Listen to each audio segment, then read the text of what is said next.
ಅಲ್ಲ ಈಗ ಇದ್ರದ್ದು ಯಾವುದು 15 ಫೈನಾನ್ಸ್ ಏನು ಖರ್ಚಿದೆ ಆ ಖರ್ಚಿಂದ ಎಕ್ಸ್ಪೆಂಡಿಚರು ಈಗ ಟೋಟಲ್ ಏನು ಬ್ಯಾಲೆನ್ಸ್ ನಿಮ್ಮದು ಕೊಡೋದಿತ್ತು 5 ಲಕ್ಷ ಎಷ್ಟು 12 ಚಿಲ್ಲರೆ ಏನು ಕೊಡೋದಿತ್ತು ಅದರಲ್ಲಿ 5 ಲಕ್ಷ ಪೇಮೆಂಟ್ ಆಗಿದೆ. ಆ ಪೇಮೆಂಟ್ ಆಗಿ ಅವ್ರದ್ದು 5 ಲಕ್ಷ ಮೈನಸ್ ಆಗಿದೆ. ಓಕೆನಾ? ಅದಾದಮೇಲೆ ಇನ್ನು ಕಂದಾಯದಲ್ಲಿ ಎಷ್ಟು ಜಮಾ ಆಗಿದೆ ಅದರಲ್ಲಿ 2 ಬಿಲ್ ಮಾತ್ರ ಪಾಸ್ ಆಗಿದೆ. ಒಂದು JCB ಎಲ್ಲಿದು ತಿಮ್ಲಾಪುರದ್ದು ಏನು ಎಮರ್ಜೆನ್ಸಿ ಇತ್ತು ಅಲ್ಲೊಂದು 15,000 ಪೇಮೆಂಟ್ ಮಾಡಿದ್ದೀವಿ. ಅದ್ರ ಜೊತೆಗೆ ಇನ್ನೊಂದು ಗ್ರಂಥಾಲಯ ಬಂದಿತ್ತು. ಓಕೆನಾ? ಇಷ್ಟು ಮಾತ್ರ ಪೇಮೆಂಟ್ ಮಾಡಿದ್ದೀವಿ ಸರ್. ತಿಮ್ಲಾಪುರದ್ದು ಇನ್ನೂ ಒಂದು ರೋಡ್ ಸೈಡ್ ಅಲ್ಲ ಪ್ರೆಸೆಂಟ್ ಹೇಳಿದ್ವಿ ನಾವು. ಬಟ್ ಅವರು ಹಳೇದನ್ನ ನೀವು ಅಲ್ಲ ಈಗ ಜಸ್ಟ್ ಮಾಡಿರೋದು, ಈಗ ಮತ್ತೆ ಮಾಡಿರೋದು ಇಲ್ಲ 15-20 ಡೇಸ್ ಎಬೋ ಆಗೈತೆ ಅಷ್ಟೇ ಮಾಡಿರೋದು. ಮಾಡಿ ಆದ ಬಳಿಕ ಇದು ನೀರು ಹೆಚ್ಚಿಗೆ ಆಗೋದು ಮಾಡಿರೋದು.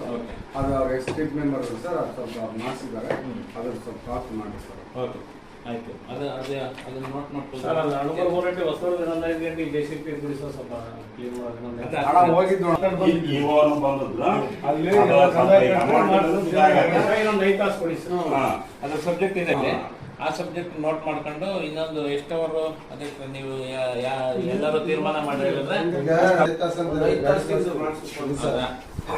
ತಾಸು ಕ್ಲೀನಿಂಗು. ಆಮೇಲೆ ಅಲ್ಲಿ ಸ್ವಲ್ಪ ಹೇಳ್ಬಿಟ್ಟು ವಾಶ್ ಮಾಡ್ಬೇಕು. ಆ ಹುಡುಗನು ಮಾತು ಕೇಳಲ್ಲ, ಸ್ವಲ್ಪ ಅವನು ಎಗ್ರೆಗರ್ ಹೋಗ್ತಾನೆ. ಸ್ವಲ್ಪ ಹೇಳ್ಬಿಟ್ಟು ಅವ್ನಿಗೆ ನೀವು ಹೇಳಿ ಚೆಕ್ ಕೊಡ್ತೀರಲ್ಲ ಸರ್, ಎಲ್ಲರಿಗೂ ಹೇಳ್ಬಿಡ್ರಿ.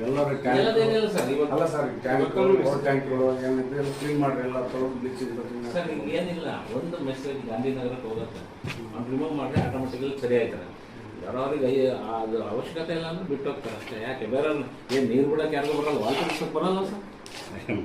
ಭಾಳ ಆಸಕ್ತಿ ಸರ್. ಈಗ ಏನಂದ್ರೆ